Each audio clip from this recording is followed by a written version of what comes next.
Extremely tragic and unfortunate circumstances in which I have come to this family of the veterinary doctor in Hyderabad. She went missing on Wednesday night. On Thursday morning, her burnt body was found about 27 kilometers away from where she had last spoken to her younger sister. I have with me the younger sister. You're the one who, in fact, went and identified her. I know you used some personal belongings through which you were able to see her. You had the last conversation with her as well. At that time, she said that she was feeling scared. In fact, what happened? In fact, advised her to go to a toll plaza. Also, I know. She's scared means all this incident have happened that they have taken her bike. All this happened. Maybe because of that she is scared. She might have felt something wrong I have done. So she called me and she told me, okay, you first talk to me something, then I'll tell what happened. Then I asked her, was there any accident, something happened? Then she told no. And then she said, someone told that her bike got punctured and they offered her help and they took the bike and they came back also. And they again took the bike saying that, okay, all shops are closed there. We will find some other place to repair it or else you'd face. She told them, no, I can go, it's okay. Then they said like, no ma'am, you cannot go. The conversation went on for how many minutes? 6 minutes. And then you called her again after some time? Yeah, I called her after 15 minutes. And then itself the phone was switched off? Yeah, phone was switched off by that time. I thought it got switched off because there was no charging. Means I saw when she was leaving home, I saw her phone. There was only 10% charging. So I thought, okay, why to make it an issue? Let me wait. Let her go home and let her call me. I thought so. I didn't even inform anyone. I didn't even tell my mother.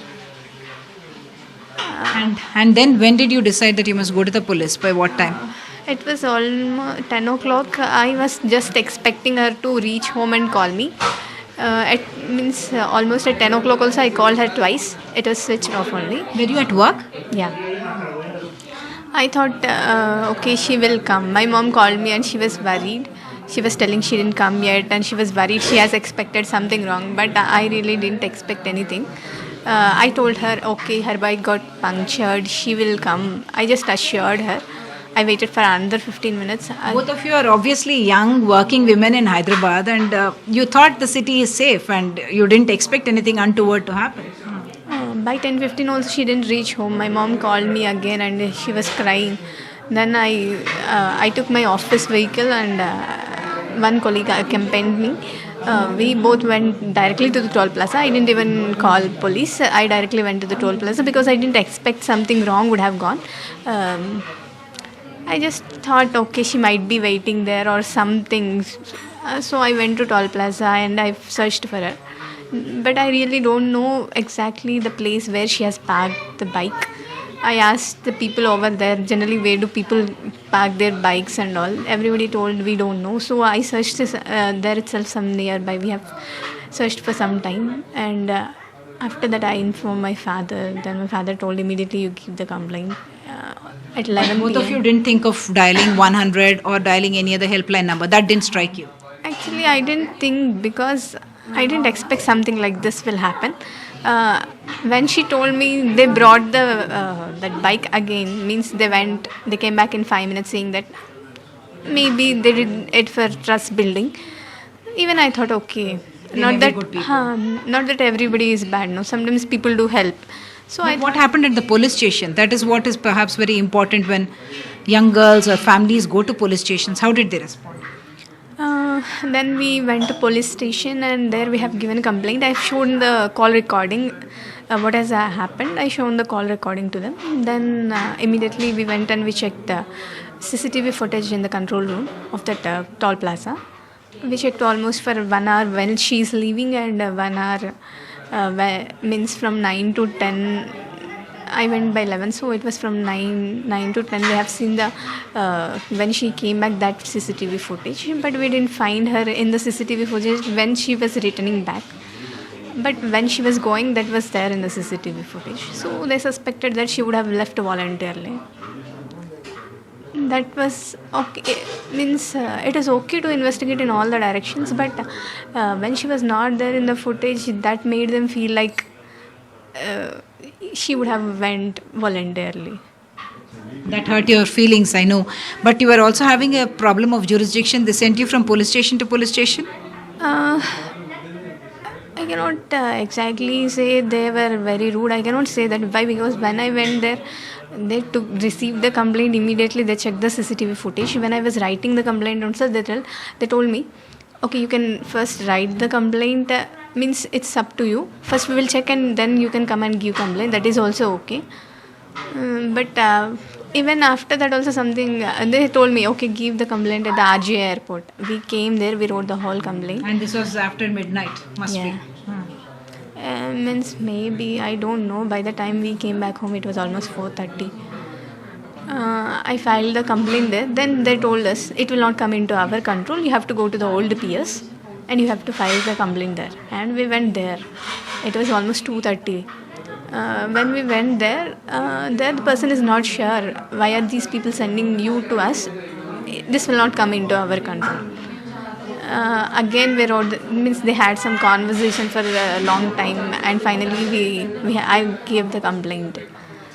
That could have been precious time lost when we could have probably kept your sister alive. That thought comes to your mind now? I don't know.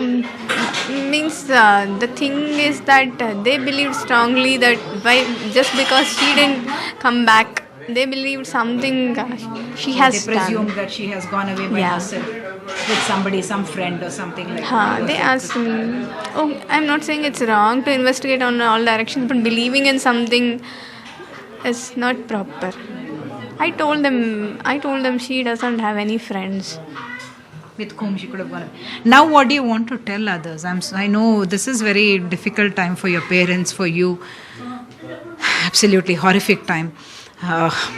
Women's safety, once again, through your sister's case, is being debated here. Hyderabad we always thought was a safe city.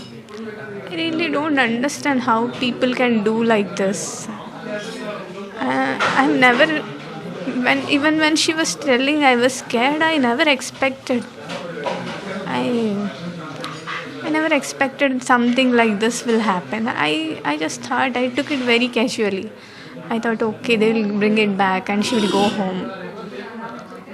Your trust in people is demolished. Yes, obviously. And I suggest everybody not to trust anyone. We cannot say. Why? Because I have seen one more incident in the news. The Warangal incident. Yeah. She trusted his friend. Even if a friend is doing that, no one can help. You trust somebody and you go with them, but still, that too not a stranger, your friend, then what can you do? So it's better you don't trust anyone. Always be conscious of yourself. At least the police was able to perhaps catch the accused. Hopefully they are the right people who did it, and they have been caught. Now the next thing is about the court. Your sister is not coming back, we all know that, but at least justice to her. Yeah, they should feel that pain. They should feel that pain. When I saw my sister's dead body, I was searching like whether it is she or not. I was literally checking each and every part. I want to somewhere feel that it is not her. They have literally burned I her. believe it was a golden locket that she was wearing with a Ganesha thing that I finally identified her. I was okay. Sometimes means while seeing, I am feeling that it is her. While seeing her hand, You didn't want to believe it at all. but finally, even that locket we got. It was her. The country stands with you. Nobody can bring back your sister, but we are only hoping that at least this will serve as a wake-up call that safety becomes a priority. Attitudes of people change such that they don't blame the victim themselves, and ensure that our cities become safer places for young people. In Hyderabad, with camera person Nagraju, Uma Sudhir, NDTV.